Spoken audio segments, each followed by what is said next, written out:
Olá, meus queridos ouvintes, minhas queridas ouvintes, como é que estamos? Todo mundo aí de casa? Mais um programa de atualidades do Coruja Sábia. Eu, professor Pedro Zonta, tenho a honra de falar com meu grande amigo, essa fofurinha, esse bonitinho, esse pedacinho de coraçãozinho, professor Guilherme Freitas. Tudo bem, Gui? Como é que tá? Ô, gente, como é que vocês estão, mano? Tudo bem? Tudo certo? É um enorme prazer estar aqui. Eu gosto muito de estar aqui, sabia? É legal, porque a gente fala de umas coisas legais, né? Interessantes. Aí eu sempre aprendo muito. Aí a galera comenta e assiste, ouve. E é legal. Então, obrigado pra todo mundo que acompanha a gente. É super importante, tá? Obrigado de coração. Lembrando que estamos, né, no YouTube e no Spotify, no canal do Coruja Sábia. E toda quarta-feira, 19h15, tem episódio novo. Certo, Pedrinho? É Sim, isso, meu lindinho? Perfeito. E lembrar também, né, que apesar da gente não responder na hora os comentários, eles sempre fazem parte do que a gente discute depois. O que a gente vai fazer depois, tal. Então, se você tiver um tema que você queira muito ver, pode deixar nos comentários aí do vídeo do Coruja Sábia. Se você estiver escutando pelo Spotify ou por outro agregador, pode depois, vai lá no vídeo, comenta e a gente sempre dá uma olhada. É isso aí. Não que esteja faltando tema, não, nada disso, mas pelo contrário. O mundo tá agitado, né? A gente até tá difícil. Nossa, vai que ter, saco, vai né? ter que aumentar o programa pra 2 vezes por semana. Não, tá sobrando tema, né, cara? Tá sobrando tema. Legal, né? Legal, mas que é muito bom ver os comentários de vocês. É isso aí. Pedrinho, o negócio é o seguinte. Estamos numa onda de contar a história das relações exteriores, né? Da questão geopolítica do nosso país. Sim. E desde a nossa independência, a gente acabou de fazer 200 anos, olha que maravilhoso. Só. Esse paísão bonito, né? Que Deus abençoou. Amém. Amém, isso. E aí, por conta disso, no episódio passado, a gente falou do primeiro centenário da história brasileira e das nossas relações exteriores. Então, se eu não tô muito errado, hoje a gente tem que falar do segundo centenário. E a gente tem que falar, então, da época, né, do corte 1922, 2022, pra gente chegar até hoje. Bem mais perto da gente. Bem mais perto da gente. E aí, então, episódio passado a gente falou sobre as primeiras questões das relações internacionais da República, correto? Falamos da expansão, falamos da demarcação de fronteira, falamos do Acre, falamos da questão do café, dos acordos internacionais e chegamos a 1922. Como é que estava a situação por ali naquele momento? Nossa, essa é uma boa pergunta. Aquele, né? Olha, eu não sei, eu particularmente não sei. Eu não sei não, mas é o seguinte, né? A gente se a gente volta ao país em 1922, do plano de vista interno das coisas, a gente tá vivendo um momento de grande tensão, né? É um momento em que a gente tem uma onda modernizadora muito grande dentro do Brasil. É um momento em que a antiga política, né, o antigo pacto dos coronéis começa novamente a entrar em decadência. A gente está pensando num mundo de 1922, um mundo efervescente, e aí a gente não pode esquecer, quando acaba a Primeira Guerra Mundial, a guerra para terminar com todas as guerras... Quase deu certo, né? Quase deu certo. Tirando uma outra da era enganada e todas as outras que vieram depois, o mundo passa nesse momento por um processo de agitação mesmo. Então a gente tem um reposicionamento das potências, né? A Inglaterra e a França aparecem, né? Vão ter essa última onda de poder. Os Estados Unidos agora estão aparecendo como também uma nação que começa a crescer economicamente, politicamente. É a grande salvadora da Europa, de certa maneira, na Primeira Guerra Mundial. Até mais do que na Segunda Guerra Mundial, inclusive. E isso tem efeitos, né? A modernização lá fora faz com que o atraso brasileiro se transforme ainda mais claro. Perfeito. Quando a gente pensa o final dos anos 20, a gente vai ter uma tentativa de manutenção do status quo. É o período ainda internamente da política do café com leite, é período da República dos Coronéis, da República Oligarca ainda, e isso vai aos trancos e barrancos até 1930. Cara, não, desculpa, só um parênteses. A década de 1920 no Brasil é muito interessante, né? Muito. Porque é um choque de realidade. Você tem classes aristocráticas e tradicionais que ainda, oligarcas, né, que ainda estão no poder, ao passo que o mundo vai mudando, né? E tem um monte de classe nova, um monte de coisa nova, um monte de linha nova. E o país mantém-se atrasado, politicamente, né? É muito louco, né? É um choque, né? E aí, olha, e que bizarro, né? Você vê todas as condições começando a aparecer assim. Necessidade de transformação política, necessidade de transformação cultural, necessidade de transformação social. Só que o que segura isso tudo? Segura isso tudo que a galera do café genuinamente ainda tem dinheiro. Mesmo que não tenha dinheiro, a galera do café controla a república no sentido de manter o seu domínio contra o restante do país. Só que em 1930 tudo isso muda, né? E por que tudo isso muda em 1930? Porque o mundo passa pela pior crise da história do capitalismo, né? Talvez é um dos assuntos mais debatidos de economia. Dá umas brigas, hein? Nossa, dá umas brigas, hein? Eu não quero entrar nessa, não. 1000 interpretações diferentes do que acontece durante a crise de 29, né? Pra você vestibulando, né? Não se esqueça, o elemento mais fundamental é a crise de superprodução. Ah, mas eu vi em tal lugar. Relaxa. O vestibular só vai perguntar da crise de superprodução. Se não, ele vai ter um texto falando que não é, mas crise de superprodução. E naquele contexto, o Brasil como um exportador, o agroexportador de commodities, apesar de não ser afetado diretamente em 1929, vai ser afetado um ano depois, em 1930, né? Basicamente, o café é um produto de mercado externo. Sim. É claro que as pessoas consomem café no Brasil, mas não é o grosso da economia, né? Se é um produto de mercado externo, Estados Unidos e Europa, e Estados Unidos e Europa quebra, o café quebra junto. O café quebra junto. Vai vender pra quem? Exatamente. E esse é um efeito. E aí sempre, né? A gente, desde quando a gente faz esse podcast, desde quando a gente começou, a política externa reflete muito o que acontece internamente da nação. E aí o que a gente vai encontrar nesse momento? Se lá fora a gente tem essa transformação profunda da estrutura econômica global, que mergulha os Estados Unidos numa crise deflacionária de 10 anos, que mergulha a Europa em crise, que vai fazer na Itália com que ascenda o fascismo, que ascenda na Alemanha o nazismo, que já existiam, mas nesse momento eles vão ganhar corpo, vão ganhar força. Se nos Estados Unidos a gente tem a formação do estado de bem-estar social, no Brasil de 1930 a gente tem uma revolução. E essa revolução, a Revolução de Getúlio Vargas, que vai tirar do poder as antigas oligarquias cafeeiras e vai tentar colocar no lugar novas oligarquias, né? Exatamente. Que é justamente o que o Getúlio Vargas faz. E aí o que a gente vai encontrar no país? A gente vai encontrar um Brasil na década de 1930, e isso vai ser característica da era Vargas, 30 até 1945, muito mais preocupado com o desenvolvimento industrial brasileiro. Isso tem várias ondas, né? Mas isso vai refletir o quê? Vai refletir na maneira com a qual se faz a política fiscal do Brasil. Você vai ver um crescimento daquelas leis protecionistas do mercado para tentar impedir que os produtos de fora entrem no Brasil, e essa é a famosa substituição de importação. A ideia do Brasil começar a produzir aquela indústria que vinha de fora, principalmente bens de consumo rápido, e conforme o tempo passa, o sonho do Getúlio Vargas é fazer com que o país acabe desenvolvendo as chamadas indústrias de base. E aí, essas indústrias de base, elas acabam se vinculando muito com o Brasil graças às suas alianças externas, perfeito? E aí, por que isso se vincula muito? Porque essa passagem, a década de 1930, representa muito uma mudança global. Esse momento é um momento em que as potências europeias não estão tão bem, que os Estados Unidos estão se reconstruindo, mas estão se reconstruindo com uma economia que se sente que vai ser uma economia muito poderosa.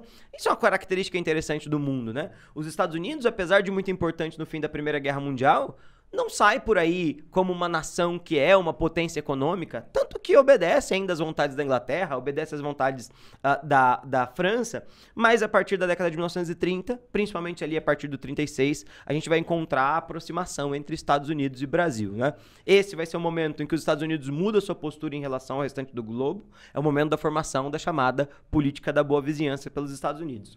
E aí, Gui, vale destacar que os Estados Unidos no final do século XIX e começo do século XX, lá do 1890 ao 1910, 1920, 1915, os Estados Unidos da política do Big Stick, que sai igual um maluco, invadindo os inimigos, invadindo os aliados, invadindo o México, invadindo o Panamá, dominando as ilhas no Caribe. Os Estados Unidos, depois da crise de 29, vai vir com uma outra postura, né? Que é a postura do amigão. A ideia de, olha, vamos juntos aqui construir a América. O Brasil vai entrar nesse esquema, o México vai entrar nesse esquema, né? Que vai ser uma grande característica da aproximação dos Estados Unidos nesse momento que ainda precede a Segunda Guerra Mundial.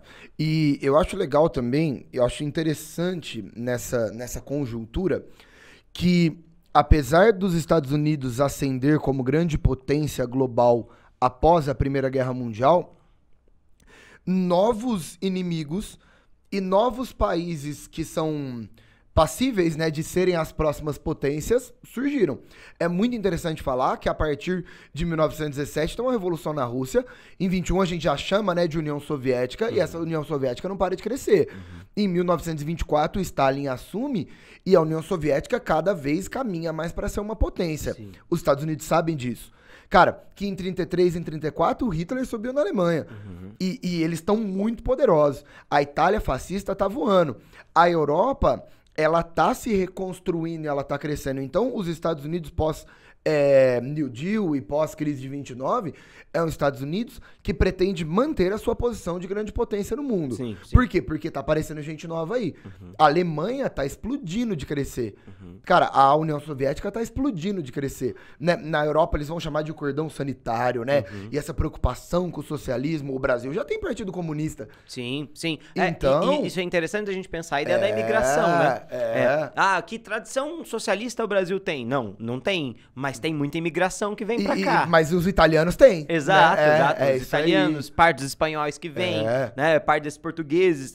O socialismo, o anarquismo entra no Brasil através a greve geral de 17 famosa lá, tá associado a imigrantes. A formação do PCB tá associada a imigrantes. Sim. Cara, o Luiz Carlos Prestes, nessa época, ele vai fazer um curso lá na União Soviética, né? Então, a onda global, ela tá relacionada à história brasileira, né? Não tem como. O Brasil tá inserido em lógicas internacionais. Sim, e aí tá legal a gente pensar bem aquela questão do período lá do governo do Getúlio Vargas, do período constitucional. Do período do governo constitucional, de 34 até 37, que é um período em que a gente vai ver crescer dentro do Brasil um socialismo com inspiração soviética e um fascismo com inspiração italiana e nazista, né? Exato, essa coisa bizarra. É isso, né? O famoso integralismo de Plínio Salgado. Mas isso mostra o tanto que o Brasil está colocado mediante as questões internacionais. Porque pensa o Segundo Reinado.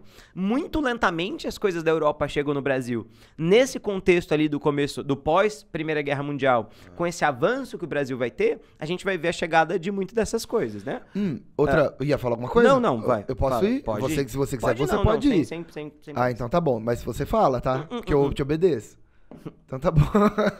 Vai.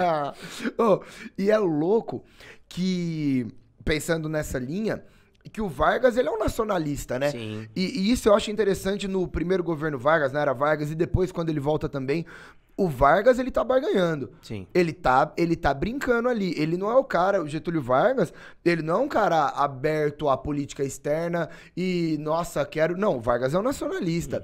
Ele trabalha com um desenvolvimentismo próprio.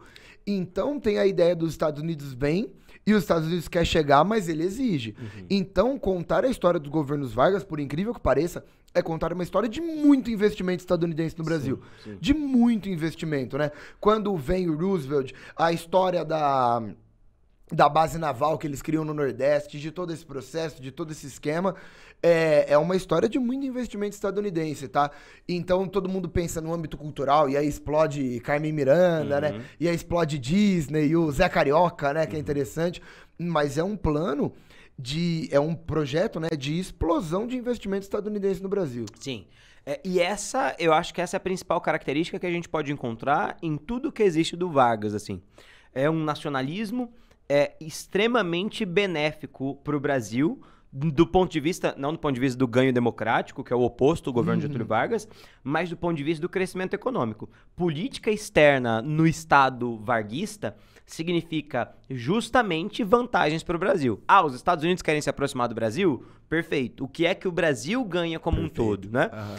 E isso, aí, principalmente ali durante o período do Estado Novo, culmina justamente nessa... Os Estados Unidos se aproximam mais, em 1939 se inicia a Segunda Guerra Mundial. Nossa, eles viram melhor amigo, né? Em 1941, no finalzinho, em dezembro, né? Os Estados Unidos declaram guerra ao eixo, o Brasil vai logo na sequência, em 1942, e aí os Estados Unidos vão, Brasil, ó, a gente precisa de uma aliança. E aí é nesse momento que o Brasil fala, beleza, a gente precisa de uma companhia siderúrgica e a gente precisa de uma companhia metalúrgica. Que aliança? Que aliança. Então a gente tem reciprocidade. E lembrando, isso é outra característica do Vargas, que a galera em relações internacionais falam que é muito perigoso, que é uma característica perigosa. Ele sempre vai buscar uma amizadezinha com o inimigo pra forçar o acordo aqui. O Vargas tava cheio de acordo com a Alemanha nazista. E boa parte com a Alemanha nazista. Do alto staff do Getúlio Vargas falava, não faz sentido você se aproximar dos Estados Unidos. Os nazistas claramente vão vencer a Segunda Guerra Mundial. e parece, é muito reticente. O Vargas tem um excelente contato com a Alemanha nazista. Vale apontar o que acontece com a Olga Benário. A Olga Benário é deportada à Alemanha nazista como um sinal da boa relação entre Brasil e Alemanha. E lá ela é judia, acaba sendo presa, inclusive vai morrer num campo de concentração. Né? É um democrata esse Vargas, né? Um humanista. O oposto. É um humanista, né? É o oposto total. É um democrata. É o oposto total. Então, e é isso. O Vargas, ele trabalha com esses interesses, ele vai barganhando de um lado, vai barganhando de outro e vai conseguindo essas vantagens. E, de novo, agora falando sério, tudo às custas da democracia, né? E ninguém tá preocupado com isso a essa altura do campeonato. Inclusive, e só terminando, é essa a discussão do fim do Estado Novo, né? O cara ultra autoritário num governo com claras características fascistas que vai pra guerra lutar contra o fascismo, né? E aí é interessante, se ao mesmo tempo é a política externa que facilita, que fortalece o governo Vargas, porque vai criar um Estado mais moderno, um Estado industrializado, que é o Estado novo, um Estado que cresce, cooperariado, conforme se estende a classe média e conforme se tem contato com esse mundo de fora, esse contato com o mundo de fora vai justamente derrubar o Vargas. É isso, né? Perfeito o que você fala.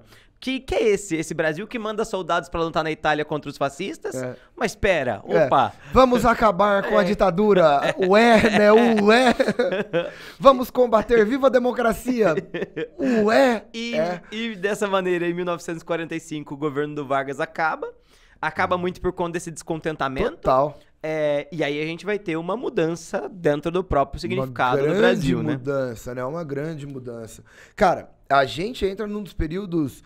Eu particularmente, gosto muito da história do que a gente chama de República Liberal, República Democrática ou República Populista, né? Então, onde nome, esse período de 45 a 64 é uma caixinha de surpresa na história brasileira, né? Eu acho muito interessante, eu adoro estudar isso. Bom, vamos lá. Algumas informações prévias, então, pra gente conseguir entrar nas discussões. Primeiro ponto, acabou a Segunda Guerra Mundial e não demora para o planeta se configurar numa nova lógica de ordem mundial, que é a lógica da Guerra Fria. Primeiro, os Estados Unidos mais potência do que nunca, né? Nessa linha meio keynesiana, né? Dos Estados Unidos, os caras estão voando. Lembrando que os Estados Unidos terminam a Segunda Guerra Mundial fazendo o único ataque à população civil com bomba atômica e nuclear da história, né? E depois de Hiroshima e Nagasaki, as pessoas olham para os Estados Unidos de forma diferente. E é bom lembrar também que o Stalin derrotou a Alemanha nazista. Pensar na queda do Terceiro Reich é pensar no ataque soviético, né? A União Soviética, que foi o país que mais perdeu soldados na guerra, inicia um projeto de expansão, de contraofensiva em cima do Hitler, que termina lá em Berlim. Então a União Soviética sai como uma potência assustadoramente grande e os Estados Unidos saem como uma potência assustadoramente grande. Entramos no famoso mundo bipolarizado, no famoso contexto internacional da Guerra Fria. E primeiro ponto, é impossível pensar em história brasileira no contexto da Guerra Fria sem associar com a Guerra Fria, tá? Essa é a primeira coisa. Então, enquanto existir Guerra Fria, pensa no Brasil no contexto da Guerra Fria. As coisas que acontecem aqui estão muito ligadas a isso, beleza? Um outro ponto. O que rola neste período na história brasileira é uma briga do que a gente chama de alinhamento ou autonomia, ou entreguismo ou nacionalismo. É a ideia de que, é óbvio, né, isso é claro, a potência próxima ao Brasil é os Estados Unidos, e os Estados Unidos vai fazer uma baita de uma pressão perante o Brasil para que o Brasil seja extremamente alinhado aos Estados Unidos. E isso complica, porque daqui a pouco tem Revolução Cubana, o bloco socialista no mundo vai crescer, e os Estados Unidos carregam um medo gigante de que outros países cada vez mais sigam lá do comunista, sigam lá do socialista deste contexto internacional. E os Estados Unidos vai fazer de tudo para ter o Brasil na mão, né? O Brasil de forma extremamente alinhada. Alguns presidentes vão encaixar muito bem nisso, outros presidentes não vão encaixar bem nisso. Eu acho importante a gente falar, Pedro, não sei se a gente entra num ponto delicado aqui, acho que é uma discussão complexa atualmente, mas o Brasil nunca esteve perto do comunismo, né? Nunca foi organizado um verdadeiro golpe comunista bolchevique direto no Brasil. Cara, a gente vai ter a intentona comunista lá com o Luiz Carlos Prestes, que é pífia, né, no Rio Grande do Norte. O Brasil nunca teve um projeto de um golpe comunista, e isso eu falo sem medo aqui da briga, porque isso é uma visão historiograficamente totalmente aceitável, correta, e pronta, correta. Pronto. O Brasil nunca chegou perto disso, mas no contexto da Guerra Fria, qualquer coisinha dá medo, né? Sim. Então, no contexto da Guerra Fria, qualquer presidente que busca mais autonomia, qualquer presidente que se mostra um pouquinho mais tolerante com o país socialista, qualquer presidente que não come tanto na mão dos Estados Unidos, já soa comunistão, né? Já soa socialista. Concorda com essa minha visão, mano? Completamente. Ao ponto dos grandes presidentes, dos grandes presidentes não, mas dos presidentes nacionalistas do período levarem a pecha de serem socialistas por não serem tão alinhados aos Estados Unidos, né? Pra mim, a história mais incrível disso é o Vargas, né? Gente, o Vargas subiu no poder e ele tem uma prática totalmente anticomunista. O Vargas deu o golpe no Estado Novo em cima da justificativa de que ia ter um golpe comunista no Brasil, que era fake, que ele que fez. A história do Vargas é isso, é pegar, cara, socialista comunista e mandar pra Alemanha pra ser assassinado, e mandar pra fora. O Vargas odeia isso. Sim. A ponto de que quando o Vargas volta, ele é taxado de comunista, né? Bem o Vargas, né? De todos os políticos do mundo, esse é o único que não é comunista. Por quê? Porque o Vargas é um nacionalista que vai tentar minar a influência dos Estados Unidos no Brasil. E aí ele já soa socialista. É claro que ele não é socialista. E mesmo opositores do Vargas, como é o caso do Jânio Quadros, que é um dos políticos mais tradicionais antivarguistas, que inclusive é um dos caras que levanta a ideia de que o Vargas é um comunista, também é taxado de comunista. Então, veja que nesse contexto, isso é um contexto que os próprios Estados Unidos vão passar, né? O macartismo. A caça às bruxas. Caça às bruxas. Toda política de estado de bem-estar social, que no Estado varguista é a base do Estado, passa a ser taxada de anticapitalista, de comunista, portanto. Tipo, né? Eu respeito a autonomia cubana. Meu Deus do céu. Eu defendo que as pessoas não morram de fome. Nossa Senhora. É um negócio... E aí, acho, Gui, que vale a pena, né? Tipo, pensar nesse sentido, né? Nesses presidentes. Vamos falar lá. do Dutra, né? Isso aí. Bom, pensando... Quer mandar? Não, quer pode falar. Não, eu vou dar uma passada rápida pelos presidentes, então, e vamos lá. Bom, primeiro ponto. A gente tem Eurico Gaspar Dutra. O Dutra, que é o primeiro governo que vem logo após o Vargas, tá? Nas primeiras eleições. O Dutra... é um dos presidentes mais entreguista, mais alinhado aos Estados Unidos. O Dutra recebe o presidente Truman no Brasil. E o Truman é o cara da doutrina Truman, né? O cara que inaugura a Guerra Fria. E é fundado no Brasil, isso é importante, tá? A ESG, a Escola Superior de Guerra, que é uma escola militar diretamente alinhada aos Estados Unidos, que vai ser a base ideológica da nossa futura ditadura, né? Bom, depois do Dutra volta o Vargas. E aí é o governo democrático de Vargas, digamos assim, que é um governo muito nacionalista e muito populista. Na verdade, Pedro, não sei, tem uma discussão sobre isso. Mas o populismo mesmo do Vargas tá aqui, né? Sim. A característica populista dele, aqui tem a Petrobras, aqui tem toda a política dele nacionalista, trabalhista. Aqui o Vargas, o pai dos pobres, que se coloca, né? Aqui ele duplica o valor do salário mínimo em 54. Isso aí. É isso, né? E duplicou o valor do salário mínimo. Nacionalismo e nacionaliza petróleo. Isso. Cara, trabalhismo, aumenta salário mínimo. Coloca isso no contexto da Guerra Fria. Comunista. E essa vai ser a principal acusação que os jornais vão fazer em relação ao Vargas. E aí surgiu o DN, um monte de críticas ao Vargas, ele começa a se isolar no poder. A oposição brasileira vai estar do lado dos Estados Unidos, lembrando que os Estados Unidos vai ser oposição a esse governo Vargas. Pressão.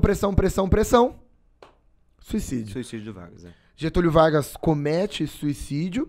e é visto como uma política e uma situação relacionada com a questão externa, né? Sim. Porque existe uma pressão externa contra o governo Vargas, que é um governo fechado e nacionalista. Bom, aí a gente tem toda a questão de sucessão, de Café Filho, Carlos Luz, blá, blá, blá, blá. Bom, e aí tem eleição de novo, todo um clima pesado de que o exército poderia tomar o poder, é garantida a posse e assume JK, Juscelino Kubitschek. Bom, o JK é um cara que ele volta com uma lógica de alinhamento. Por quê? Você vai falar, Gui, mas o JK também industrializa. Também industrializa. Só que a lógica desse nacional desenvolvimentismo do JK é uma lógica muito associada a bens de consumo e a trazer produtos importados para o Brasil que vão ser produtos muito consumidos pela classe média e pela classe alta. Aliás, talvez essa seja a grande crítica da história do JK, né?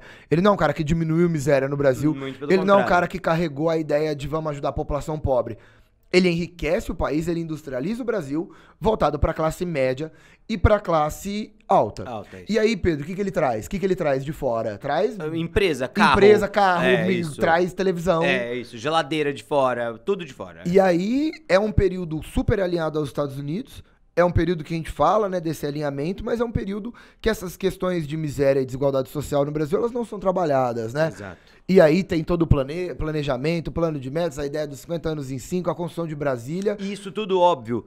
Imagina, só é possível no contexto da Guerra Fria, tá? E aí, de novo, lembra sempre, né? A gente tá falando, só é possível ver a história do Brasil através da ótica da Guerra Fria. Então, voltando lá de trás, Dutra, extremamente alinhado com os Estados Unidos, porque ele é um general que lutou junto com os Estados Unidos na época da guerra, agora Guerra Fria, tamo junto. E ele é bonitinho, né? E ele é buchichudinho, né? Pequenininho, depois, né? na sequência, o Vargas tenta reverter as aberturas que o Dutra faz, mas isso passa a ser visto como comunismo. Por quê? Porque ele tá virando as costas para os Estados Unidos. Vem o Juscelino Kubitschek, a construção de Brasília é praticamente um presente dos Estados Unidos através do Fundo Monetário Internacional. É isso aí. Porque só nesse contexto alguém teria a capacidade de emprestar o dinheiro necessário para a construção de uma capital nova. E nessa ideia de que não existe uma reciprocidade econômica, nem uma responsabilização econômica do Brasil. Por que os Estados Unidos vai emprestar esse dinheiro para o Brasil? Porque o Brasil não é comunista. Basicamente por conta disso. E para mostrar essa coisa da preocupação dos Estados Unidos, né, em relação aos demais. E aí a construção de Brasília é ao mesmo tempo o trunfo do Juscelino Kubitschek. É o momento que o Juscelino Kubitschek era muito bom, Vivan, vai trazer os grandes nomes da música dos Estados Unidos para o Brasil, vai levar os grandes nomes da música do Brasil para os Estados Unidos. Presidente Bossa Nova. Exato. É o cara que tá mega lá de bem e tal. Só que, qual é o problema? O problema é um gasto sem cuidado. E aí, no finalzinho do governo de Juscelino Kubitschek, o Fundo Monetário Internacional vai falar, ô Kubitschek, não tem jeito que você tá podendo, você não pode fazer isso. Você não pode gastar o dinheiro à toa, tem que ter responsabilidade, cadê as contas? O Kubitschek vai falar, olha, cansei do Fundo Monetário Internacional, porque eu sou um nacionalista, e ele rompe relações com o Fundo Monetário Internacional. Só medida boa, só medida inteligente, né? No contexto da Guerra Fria. E pra piorar tudo isso, ele tá governando quando? Tá governando ali entre 56 até 61, até 60. Né? 60, chegando no final, chega 60. E o que é doido? O que tá acontecendo em paralelo nesse tempo? A Revolução Cubana.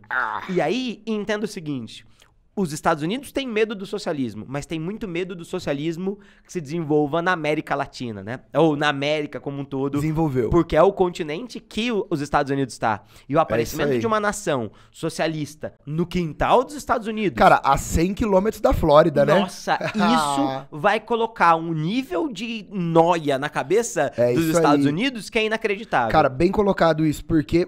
A postura dos Estados Unidos muda a partir da década de 60 e tem total relação com Cuba. Perfeito. Exato. Bom, Pedro, então vamos lá. JK fez esse governo no Brasil, tudo certo, governou, terminou. A galera fala assim, né? Quando você alinha, você termina o governo. Se não alinhou, não termina o governo. E o JK, então, terminou o governo dele, assim como o Dutra. Vai ter eleição no Brasil, temos uma situação estável, presidente Bossa Nova. Pedro, legal no Brasil, tudo certo, tudo bonito, não tem como dar nada errado. Bom... E nas eleições de 1960, foi eleito um paulista, um rapazinho que é o meu preferido. É o meu preferido. Foi eleito, pra mim, a figura política Cara, das mais interessantes da história brasileira, um mocinho chamado Jânio Quadros. E esse rapaz é tudo de estranho que pode existir, é tudo de incongruente que dá pra pensar, é tudo de louco. Ele assume em 61 e ele termina o governo dele em 61 também, tá? E a história do Jânio Quadros é uma história muito doida, um dos políticos mais votados no Brasil, uma figura carismática, diferente, e ele entra no poder em 61 quando o clima e o contexto global é outro. Primeiro ponto, e pra mim isso é muito importante, quando a gente fala de Dutra, quando a gente fala de Vargas, quando a gente fala de JK, só tem Estados Unidos e União Soviética. Sim. Agora não mais. Por quê? Porque em 60 a gente já tem uma China bem desenvolvida. Cara, em 60 a Europa já se recuperou. Em 60 o Japão tá voando, né? O Japão, que foi o mais destruído da Segunda Guerra, os Estados Unidos destrói o Japão e os Estados Unidos empresta dinheiro pro Japão se levantar. O Japão já é uma potência. Então, o Jânio Quadros pensa assim, eu não vou ficar preso aos Estados Unidos. Porque o mundo já é outro, o mundo tem um monte de possibilidades. E ele cria uma política externa chamada PEI, Política Externa Independente. E essa marca acompanha o Brasil até hoje, tá? É que, na época, foi uma cagada tão grande, Mas hoje faz muito sentido pensar nisso, e hoje o Brasil é um país multilateral, cheio. Acho que a galera das relações internacionais fala que a relação internacional brasileira hoje tem influência do Jânio Quadros, legal. Mas na época foi um erro. Na época, reconheceu a autonomia, a soberania cubana. O Pedro acabou de falar o desespero que os Estados Unidos carrega de Cuba. Aí o cara vai lá e reconhece. Aí vem o pior, né? Não só reconheceu, trouxe para o Brasil, né? Reconheceu e deu uma medalha para Ernesto Che Guevara, um dos líderes da Revolução Cubana e talvez o maior nome da história revolucionária socialista da América Latina. Ele foi lá e deu a medalhinha pra ele. Encontrou o Yuri Gagarin. Encontrou o Gagarin. Cara, mandou o vice dele, que era João Goulart, pra China trocar uma ideia com Mao Tse Tung. Então, assim, ele começou a reconhecer um monte de coisa. Em qualquer momento da história seria bacana. Não no auge da Guerra Fria. Gente, Jânio Quadros governa 7 meses e cai, tá? Ele cai. A galera fala que ele truca, né? Que ele solta uma ideia de que ele fala que ele vai renunciar se ele não obtiver apoio. Aí ele não tem. aí ele renuncia. A famosa carreira meteórica. É isso aí. Ele fala que ele vai renunciar por conta de forças ocultas. Aí pergunta pra ele quem são essas forças ocultas. Ele fala, eu não sei, são ocultas. E Jânio Quadros, talvez uma das figuras mais interessantes da história política brasileira, renuncia. E aí entra o seu vice, João Goulart, o famoso Jango. Quem que é Jango, Pedro? Conta pra mim, quem é João Goulart? Há um medo, né, nesse momento, um medo de que o Jânio Quadros fosse um comunista, aí vão colocar o João Goulart, que era? Tava na China no dia que ele assumiu. Então, opa, peraí que não pega tão bem pro vice-presidente. 2, era o secretário da Economia do Getúlio, o secretário do Trabalho do Getúlio Vargas, na época em que se dobrou o salário mínimo. E aí é o seguinte, se existe, desde o Juscelino Kubitschek, um varguista, o João Goulart é talvez esse varguista. E de novo, não é um varguista, não é um socialista vinculado com a União Soviética, não é um cara que está vinculado com o poderio internacional da União Soviética, muito pelo contrário, é um desses nacionalistas, uma dessas figuras políticas que está preocupado com o desenvolvimento do Estado e tudo mais, para tentar afastar ele de qualquer ameaça, né? Já no começo do governo do João Goulart, vão tirar as prerrogativas de política do Brasil, né? De 61 até 63 é a única fase da história do Brasil que o Brasil é uma república parlamentarista. Perfeito. E isso vai ser um caos completo. Quem imagina? Quando tem o presidente da república, você sabe. Você vai lá, bajula o presidente da república, ótimo, ele te apoia. Agora tinha presidente da república e primeiro-ministro. O presidente da república não tinha função política interna. O primeiro-ministro não tinha força política para guiar a política. Isso vai ser um caos tão grande, mas tão grande, mas tão grande, que em 63 acaba o parlamentarismo, volta o presidencialismo, e aí essa é a hora das famosas reformas de base. É isso aí. E quando a gente olha para essas reformas de base, o que está por trás? tem a ideia de modernização da economia brasileira. Então, é uma transformação do sistema político brasileiro, é uma transformação do sistema universitário educacional brasileiro, é uma transformação do sentido do funcionamento do Estado brasileiro, mas entre as transformações, a série de reformas, uma das reformas que estava prevista era uma reforma agrária. Reforma agrária sempre deu certo no Novamente, Brasil, né? Nós estamos em 1964. A Revolução Cubana tornou-se socialista em 61. Isso estava diretamente associado com a nacionalização das terras, com a reforma agrária que aconteceu em Cuba. Me veio um presidente que fala, tô com a ideia de uma reforma agrária. Não que não precisasse da reforma agrária, muito pelo contrário, precisava, mas a ideia de fazer uma reforma agrária, se ela é polêmica hoje, a gente não vive a Guerra Fria, imagina o que é fazer ela nesse período. Os Estados Unidos fez reforma agrária no Japão, depois da Segunda Guerra Mundial. Os Estados Unidos fez uma espécie de mini reforma agrária dentro do seu próprio território, ali depois da Guerra de Secessão, mas Napoleão Bonaparte fez reforma agrária e nunca se cogitou falar que esses homens eram socialistas. Mas esse é o contexto errado, entende? O problema é o contexto. De novo, não se explica a república populista sem a república, sem a política externa, como o Gui muito bem falou. E, obviamente, Gui, ele não vai ficar, né? Ele não vai ficar. Cara, reforma agrária é medida que hoje está na Constituição e o Brasil ainda é dominado por elites latifundiárias. A história brasileira é uma história de elites latifundiárias. Então, toda vez que alguém citou isso no Brasil, gerou pavor. Imagina no auge da Guerra Fria, após a Revolução Cubana. O João Goulart, o Jango, ele não é um comunista. Ele é um presidente de esquerda, diretamente associado a lógicas de esquerda e com uma base de governo de não alinhamento direto aos Estados Unidos e de reformas de base que visam acabar com miséria e pobreza no Brasil. E isso vai ser diretamente associado à lógica comunista. Imagina isso em 64. Temos o golpe, não estamos aqui, né, para contar a história do golpe, nem nada disso. Mas a gente vai ter um golpe militar muito bem organizado a partir de março de 1964.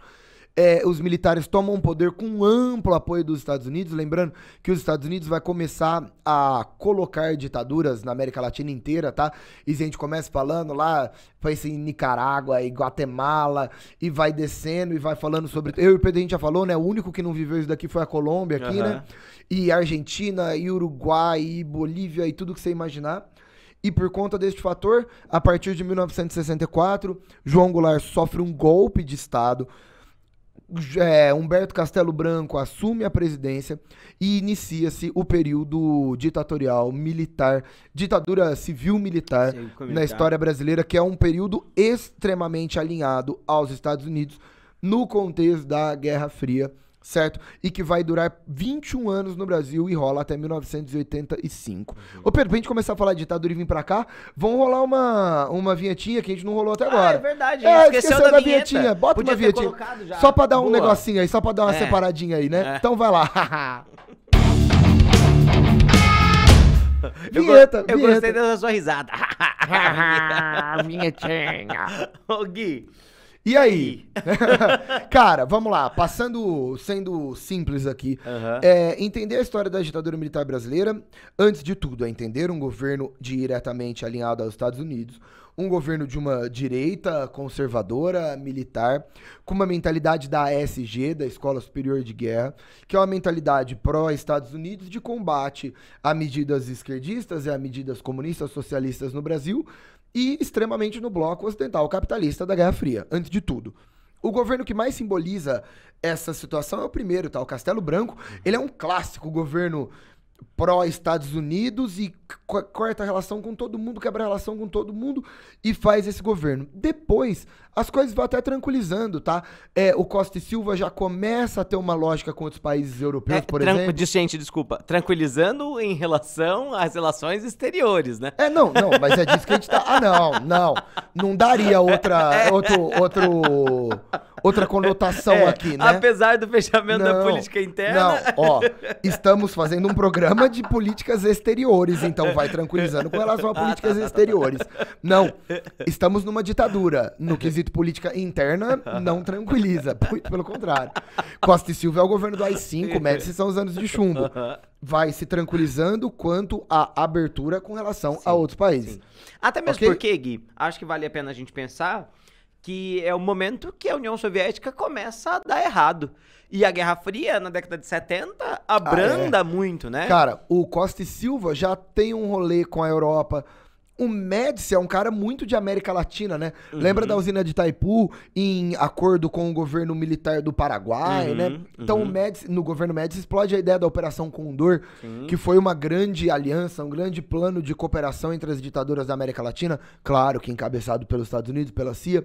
Então a gente tende a ir nessa linha, e até o governo Figueiredo é um governo muito aberto, né? Esse governo Figueiredo, que é o último presidente da ditadura militar, as coisas já estão bem mais tranquilas na década de 80. E um exemplo disso, no governo do presidente Geisel, em 1974, o Brasil se reaproxima da China.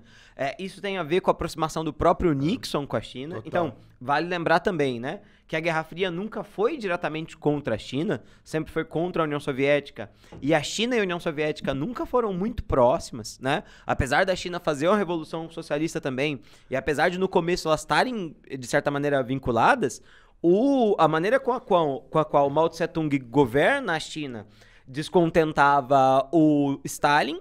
Quando chega a próxima era soviética, a forma com a qual a União Soviética do Nikita Khrushchev guia a sua política descontenta a China. Então, se você vê lá a Aliança Econômica, Comecon, se você vê o Pacto de Varsóvia, a Aliança Militar da União Soviética, a China nunca fez parte desse bloco. O Khrushchev, o Brezhnev, o Gorbachev, que é o último, tudo o contrário. Sim. E aí você tem o Mao Tse-tung e depois o Deng Xiaoping na China, né? Sim. Então, eles nunca se bicaram, beleza? China e União Soviética não se bicam, apesar de ambos, teoricamente, partirem da ideia socialista. Sim, sim. E aí, Pedro, na ditadura militar, então, a gente vai ter uma lógica que começa muito fechada com o Castelo Branco, alinhado aos Estados Unidos. Depois a gente vai abrindo no que diz respeito às relações internacionais, mas sempre com muita perseguição a políticas socialistas, comunistas, sempre com o pezinho direito mais forte nos Estados Unidos, né? A contar a história das políticas exteriores das relações internacionais no Brasil durante o período militar da ditadura é uma história de Estados Unidos, né? Sem sombra de dúvidas. Sem sombra de dúvidas. Até mesmo porque é a parceria econômica Estados Unidos-Brasil que possibilita as obras faraônicas lá do período dos anos de chumbo, né? Do Médici. Exato, do período do governo Médici. E aí a gente tá falando novamente. Já que essas ditaduras são extremamente já que o governo brasileiro, e o governo estadunidense são extremamente próximos, a economia brasileira, principalmente essa economia de infraestrutura brasileira, está diretamente vinculada com o financiamento estadunidense, que muitas vezes é feito sem uma devolutiva, como foi na época do Juscelino Kubitschek, né?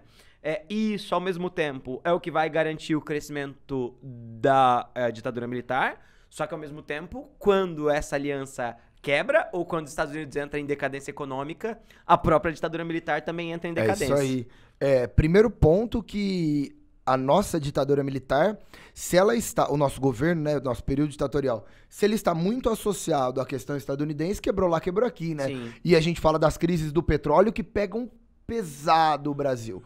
Importante lembrar também que é um período, por exemplo, pensando em economia interna, refletindo essa situação. A gente pega o governo do Jango deixou uma inflação de 80%, 90%. É muito. Cara, no final do governo Figueiredo nós estamos batendo 500. Então, a gente tem um aumento de inflação, um aumento de desigualdade social e principalmente aumento de dívida externa, né? São marcas do período militar no Brasil. Sim. E aí, em 85, então, esse período ditatorial acaba. Tancredo Neves é eleito indiretamente, e aí uma alegria, né? Viva Tancredo Neves, Tancredo Neves, aê, Tancredo Neves, morreu, e entra o vice dele, maravilhoso José Sarney, e a gente entra no que a gente chama de República Nova, Pedrinho. Exato. Que é basicamente o período que nós estamos hoje, assim, exato, se a gente for pensar. A gente chama de República Nova, né? E como é que foi a situação nesse período aí? Cara, aí que tá, né? Foi marcante, né? Não. Fica aí o comentário. Vale dizer o seguinte, né? A ditadura cai por várias razões. A principal a gente citou, são os choques do petróleo. E aí a gente vai ter uma disparada da inflação a partir desse momento. Mas também no mundo de 1980 não pegava mais bem, né, para o restante da Europa, para os Estados Unidos apoiarem a ditadura, né? A mesma coisa que derrubou o Vargas, a gente lá em 1945, derruba a ditadura militar, que é a necessidade pela democratização. Fala-se tanto de democracia, os Estados Unidos é o escudo da liberdade, e onde que está essa liberdade para os aliados dos Estados Unidos, né? Essa liberdade inexiste aparentemente.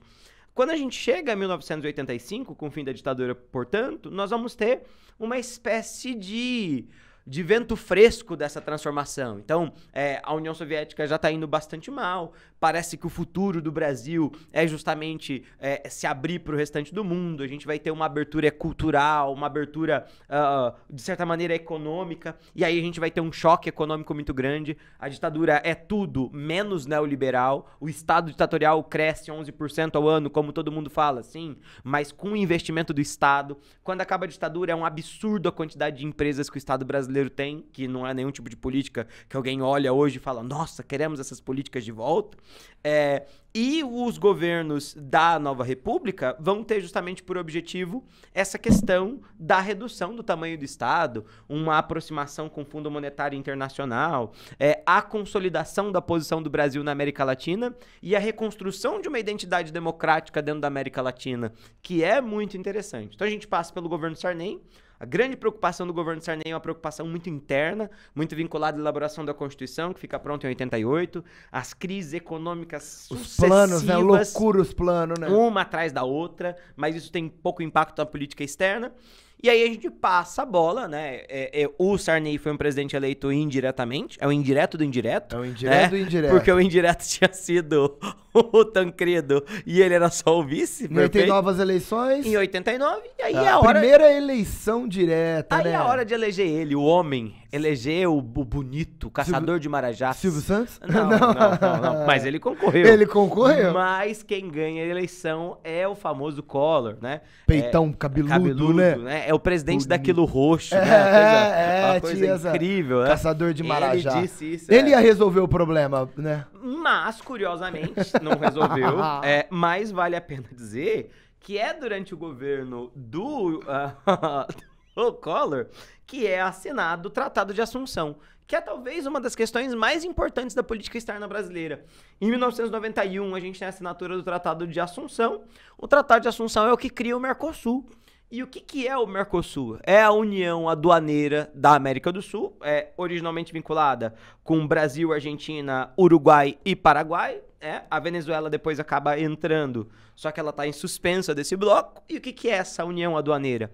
É uma tentativa de aproximar as tarifas de importação e exportação como um único bloco, com a esperança de, no futuro, formar-se um grande bloco econômico, mas isso é muito improvável, porque a gente está falando de economias, no geral, economias pobres, e quase todas elas de característica agroexportadora, mas que vai, na década de 1990, garantir o sopro da economia brasileira. O Brasil tem uma certa indústria que esses outros países não tinham, e o Brasil se transforma no grande fornecedor desses produtos ali ao longo da década de 1990.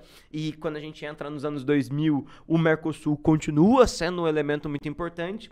E o Brasil, como líder do Mercosul, se projeta internacionalmente, né? A gente estava falando antes do começo, que acho que a gente não chegou a mencionar. É verdade. De todos os países que fazem parte do Conselho de Segurança da ONU, o Brasil não é membro permanente, mas o Brasil foi um dos que mais acessou a cadeira rotativamente, não é, Gui? Não, é impressionante. A gente tem aí várias, acho que mais de 10 vezes que temporariamente o Brasil foi colocado lá no Conselho de Segurança da ONU, isso é importante.